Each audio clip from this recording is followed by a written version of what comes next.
জয় রাম, জয় গুরু, নমস্কার। গল্প কথায় রাম ঠাকুর চ্যানেলে সব বন্ধুদের স্বাগতম। আজ আমি আপনাদেরকে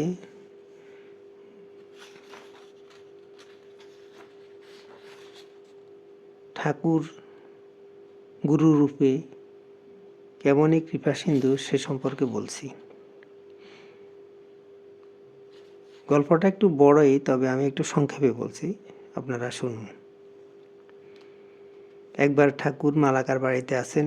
তখন ঠাকুরের নির্দেশ অনুযায়ী কিছু সময়ের জন্য কোনো লোককে, অর্থাৎ বাইরের লোককে ঠাকুর দর্শন করতে দেয়া হতো না। সেদিন ঠাকুর ঘরে ঠাকুর বসেছিলেন। এমন সময় ঠাকুর দর্শনের জন্য এক ভদ্রলোক এলেন। বাড়ির লোক ভদ্রলোককে জানিয়ে দিলেন যে এখন হবে না, আপনি একটু পরে আসবেন। তখন উনি বাহিরে দাঁড়িয়েছিলেন, চলে যাননি, ঠাকুরকে দর্শন করার জন্য অপেক্ষা করছিলেন। হঠাৎ সুযোগ পেয়ে তিনি ঠাকুর ঘরে ঢুকে পড়লেন এবং ঠাকুরকে প্রণাম করে ঠাকুরের পায়ের বুড়ো আঙুলখানা চুষতে লাগলেন। ওই ভদ্রলোক ঠাকুরের বুড়ো আঙুলখানা এমনভাবে মুখে নিয়েছিলেন যে দেখে মনে হচ্ছিল যেন তিনি ঠাকুরকে প্রণাম করে আছেন। এদিকে হঠাৎ ঠাকুরের চিৎকার শোনা গেল, দেখো দেখো, এ কী করছে।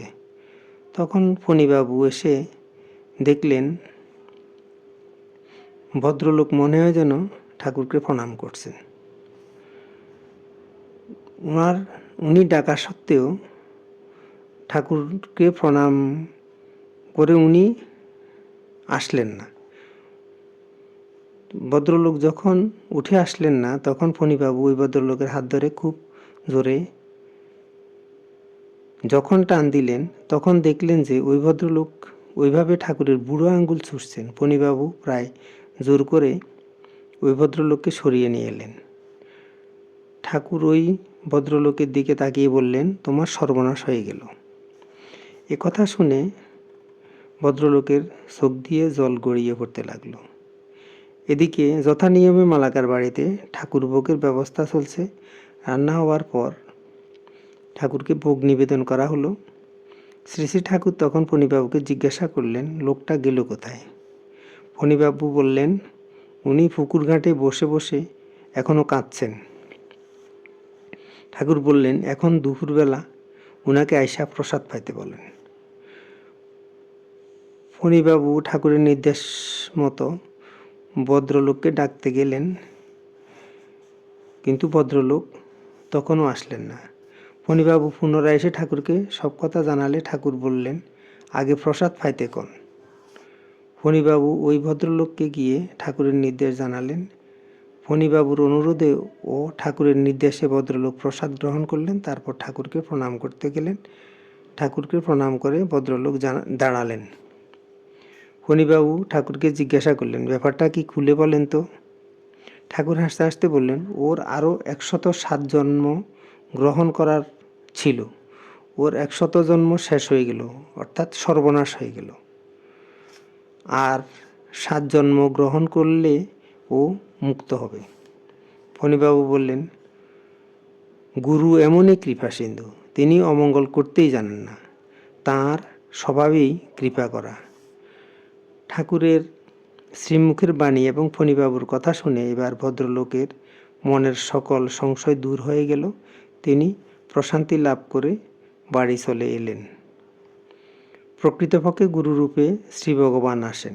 তিনি জীবের মঙ্গলের জন্যই নররূপ ধারণ করেন। তিনি মঙ্গলময়। বন্ধুরা, এবার আমি ঠাকুরের দু একটি বাণী পড়ে আপনাদেরকে শোনাচ্ছি।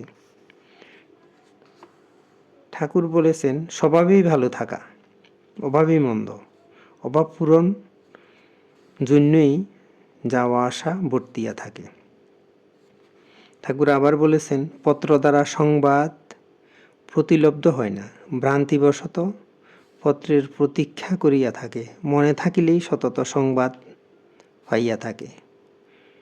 ঠাকুর বলেছেন, হরিনামই সত্য, হরিনামে সকল আনন্দ বিতরণ হয়। বেদবাণী 1। বন্ধুরা, আজ এ পর্যন্তই। আগামী দিন আবার শ্রী শ্রী ঠাকুর সম্পর্কে গল্প বাণী নিয়ে আপনাদের সাথে থাকব। বন্ধুরা, চ্যানেলটি যদি আপনাদের ভালো লেগে থাকে তাহলে বেশি বেশি করে সাবস্ক্রাইব করবেন, লাইক, শেয়ার, কমেন্ট করবেন, পাশে থাকবেন এই চ্যানেলের। ধন্যবাদ। ভালো থাকবেন। জয় গোবিন্দ, গুরু কৃপায় কেবলম।